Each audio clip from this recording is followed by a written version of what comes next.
A proposta de hoje é trabalhar com um exercício que vamos definir uma função, trabalhar com valores booleanos, aonde a gente vai criar um verificador de número primo. Então, para começar, estamos aqui no PyCharm, vamos criar um novo Python file, vai se chamar verificador 1. Começar, a gente precisa importar um módulo de funções matemáticas para os nossos cálculos, onde vai ter diversas funções, como calcular o número π, calcular, por exemplo, a raiz quadrada que a gente vai usar. Então a gente vem aqui e importa o módulo math. A gente pode, para deixar o nosso console mais parecido com o programa 1, deixar um print aqui para deixar mais chamativo, né? Vou colocar aqui, ó, programa verificador, de números primos. Podemos já definir a nossa função. Def define a função. A gente cria funções no Python com o def. Então a gente tem que dar um nome. Verificador. Passar um parâmetro para ele, que eu vou chamar de número, mas poderia ser qualquer um. Aí já podemos começar a trabalhar a nossa função. Então dentro aqui a gente tem que tentar lembrar de todas as tabulações possíveis para não dar problema no compilador. Então o verificador vai começar com dois tratamentos. A primeira exceção que a gente vai fazer vai ser com if.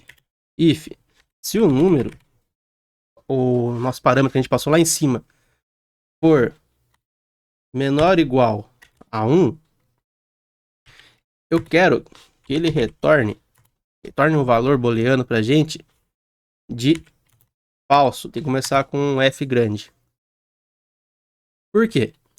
Porque não existe número primo menor ou igual a 1.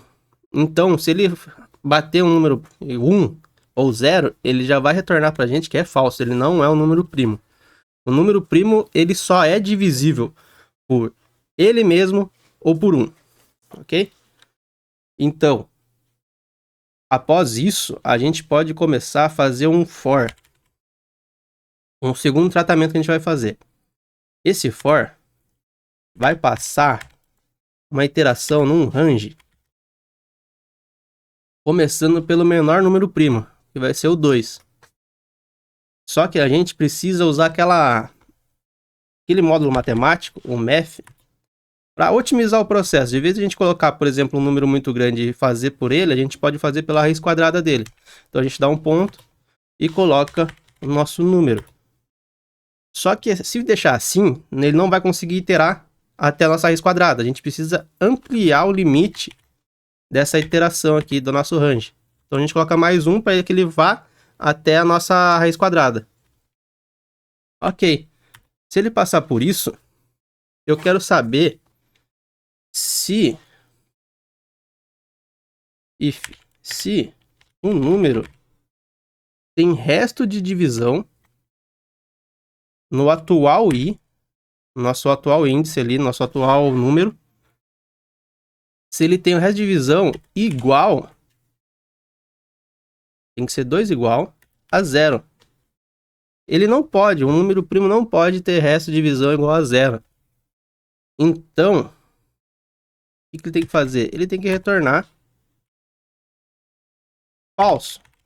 Se ele retornar falso, ele já exclui. Então, o primeiro tratamento, se ele retornar menor ou igual a 1, ele retorna falso. Ele não é um número primo, acaba ali. Se ele passar, ele vai fazer esse segundo teste. Opa, faltou um F grande aqui. Ok. Agora, entretanto, se ele passar por tudo isso, eu quero que ele retorne true. Por quê? Porque daí, se ele passou por tudo aquilo ali e ele não é nenhum falso, ele é verdadeiro. Então, ele é realmente um número primo. Se ele é um número primo, a nossa função está feita. Então, a gente só precisa agora chamar a nossa função. Então, a gente coloca print.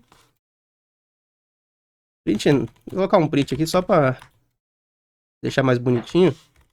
Veja se seu número é primo.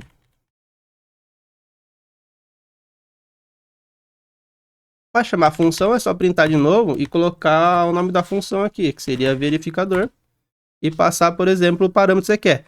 Se for, por exemplo, 2, o certo é que ele seja um número primo. Então ele tem que dar true. A gente está trabalhando com valores booleanos, então só tem true e false. Ele vai ser tipo um verdadeiro ou falso nosso programinha. Então é só dar um Ctrl Shift F10 e veja. Veja se seu número é primo. True, ele é primo. Eu poderia chamar várias vezes a função, por exemplo, verificador, chamar o 1. Ah, quero chamar o, o 12 e assim por diante. Ah, quero chamar o número 13. E assim ele vai dar aqui, ó. True, false, false, true. Entendeu? Então, tá aí. E é isso. Valeu, falou, até mais.